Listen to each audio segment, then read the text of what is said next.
দেশে বলা চলে বর্তমানে দেশের ফুটবলের আশা আকাঙ্ক্ষার বাতিঘর। বাংলাদেশের সিলেটের সন্তান হামজা কথাও বলেন সিলেটি ভাষায়, জানিয়ে উচ্ছ্বসিত বাংলার দামালরাও। ভাঙা ভাঙা বাংলায় সিলেটের আঞ্চলিক টানে তার কথায় ইতোমধ্যেই মেতেছেন ফুটবল ভক্তরা।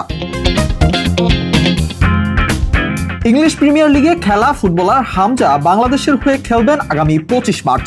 ভারতের বিপক্ষে খেলতে এক সপ্তাহ আগেই আসবেন বাংলাদেশে। এমন একজন ফুটবলারের সাথে অনুশীলনে নামতেও মুখিয়ে আছে বাংলার ছেলেরা। দলের সদস্য তাস তো বলেই ফেলেছেন, হামজা ভাই আসলে সিলেটি ভাষায় কথা বলবো তার সাথে।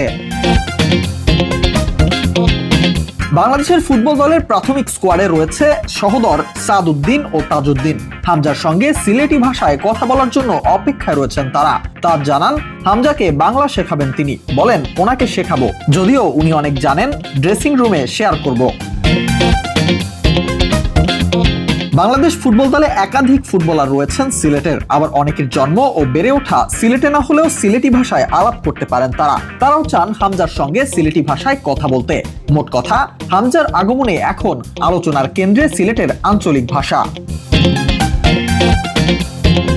এশিয়ান কাপ বাছাই পর্বের ম্যাচে 25 মার্চ ভারতের বিপক্ষে খেলবে বাংলাদেশ। ম্যাচের জন্য সৌদি আরবের তায়েফে অবস্থান করছে বাংলাদেশ দল। ভারতের বিপক্ষে তাই অন্যরকম উত্তেজনা থাকছে ফুটবল ভক্তদের মাঝে। ফুটবল ম্যাচে ভারতকে হারিয়ে নতুন ইতিহাসের সূচনা করবেন হামজা, এমনটাই বিশ্বাস ভক্ত অনুরাগীদের।